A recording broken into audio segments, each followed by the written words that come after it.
live from the Bardo. It's another episode of the Flaubert Report. All the news you never heard before.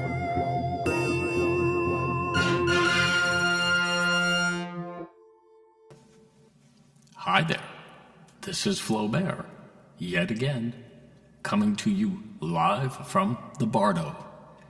And finally, after several months of digressions in various absurd directions, which is the way I always operate, we're getting back to the teenage years of Jesus.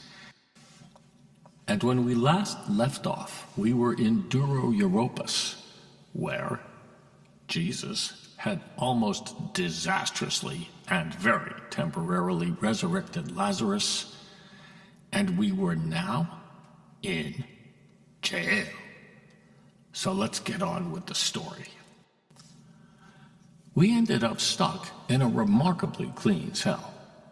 Having been in and out of jail for various reasons throughout the course of many reincarnations, I was surprised that backwater like Duro-Europas would have anything decent by way of prisoner accommodations. It was Spartan, let me tell you. I know, I've been there too. But immaculate. There was even a window, though with iron bars, through which flowed a breeze which might have been almost pleasant but for the street smells wafting in. In the corner was an amphora with clean, cool water. Weird, quite frankly, and well ahead of any humanitarian standard for that era.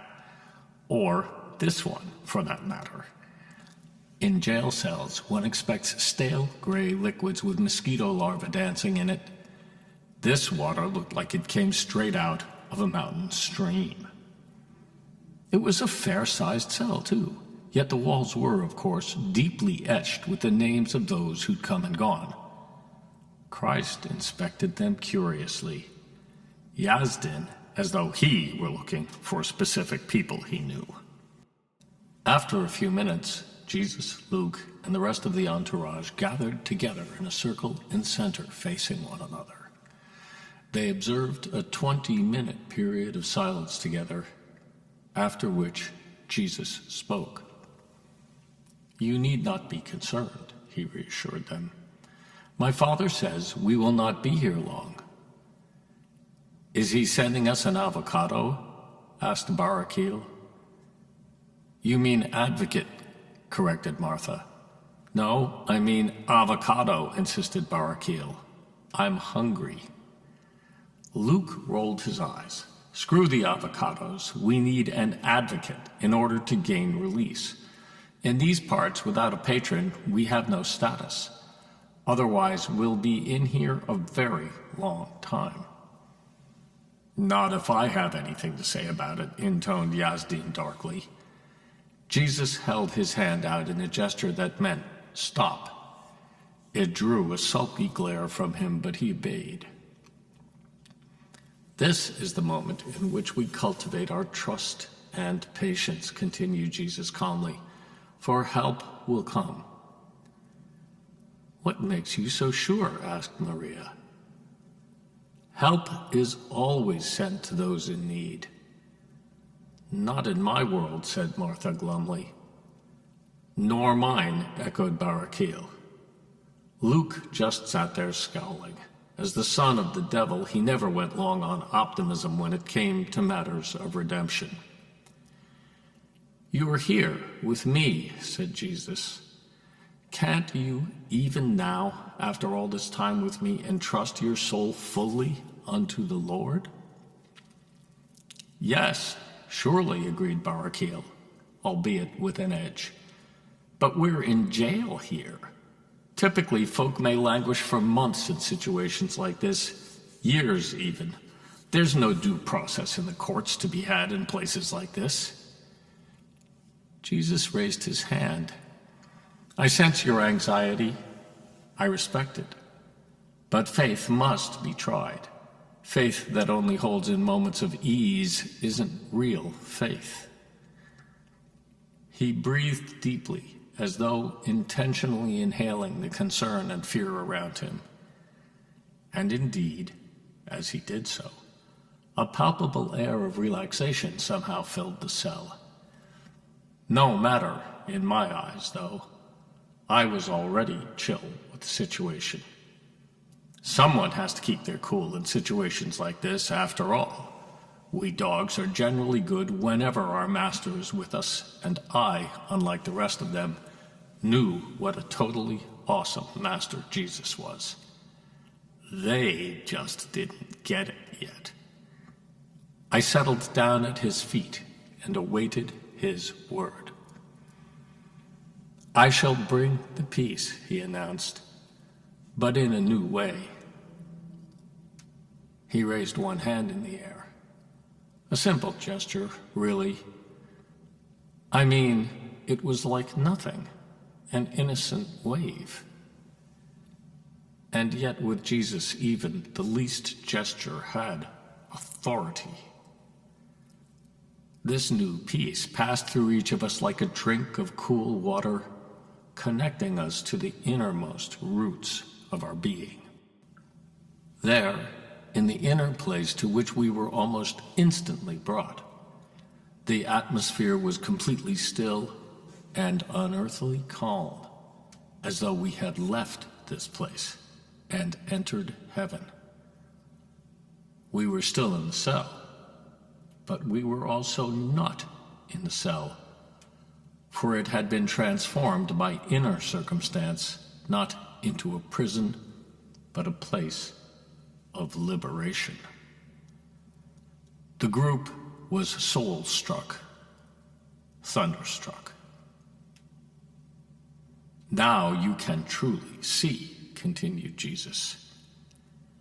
"You see where we are with your inner eyes, the ones which have real sight.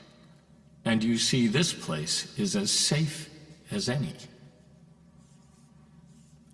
I could feel every molecule in my body, and they acted within me in a freedom independent of the world and its troubles.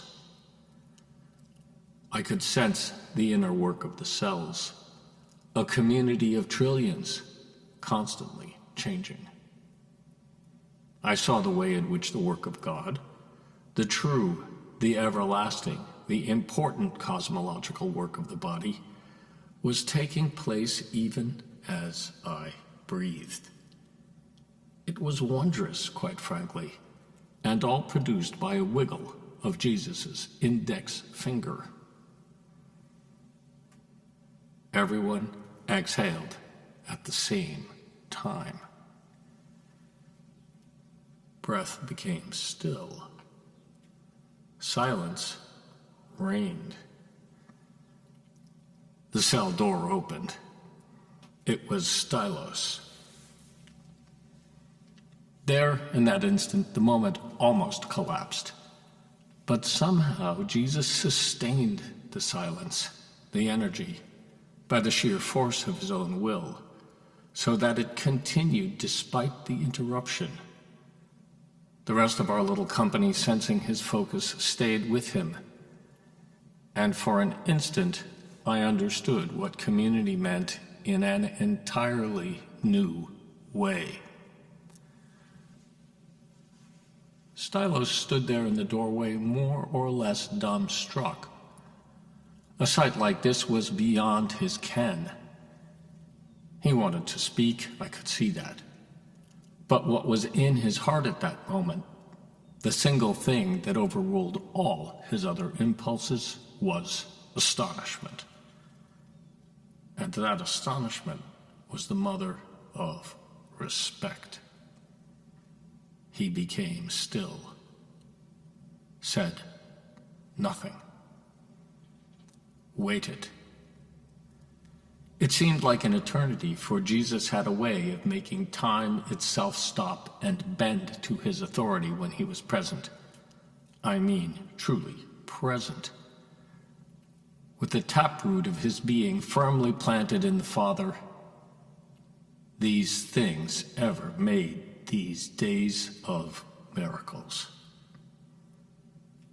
Unseen by Stylos, but sensed, he knew of it by intuition alone for these things seep outward into the world in ways we can never understand. An inner journey was opening up in each of us at that very moment. It was morning. We were on a road along a high bluff by a great river, moving too quickly to have been on any kind of steed. Sunlight flashed orange on the bare branches of the trees streaming by. The atmosphere was absolutely saturated with the presence of the Lord. It had a feeling quality I cannot describe. The sky was too blue to be blue. The trees were too green to be trees. It was as though the whole world had been filtered through an impossibly precious, transparent gem and acquired all its noble qualities. And yet it was all, at the same time, absolutely ordinary. We could all sense that although this unknown inner world seemed an extraordinary miracle, it was in fact our perception that had changed and not the world. It was the actual kingdom of heaven seen from within. In that strange little prison cell in Duro-Europas, we saw how we were in fact free within being, and that none could ever take that away again. Astonishing. It imparted a taste in being, a quality of impossible peace and infinite grace. I hesitate to use too many words to say these things, and yet I must. For you should know that every creature has such a place inside them if they can but find and sense it. Stylos stood aside us, his face drained. He was not included in the circle that the kingdom of heaven had drawn together there, and yet its power had leaked out, filling the room, so that it subtly glittered with an inscrutable force. It sang of love and desire. It sang of contentment and peace. It was all the songs at once that men and women ever long for. It was grace itself. Stylos knew this in his heart, for he was a man with a good heart. He dropped to his knees in wonder. Jesus opened his eyes and gazed upon him gently.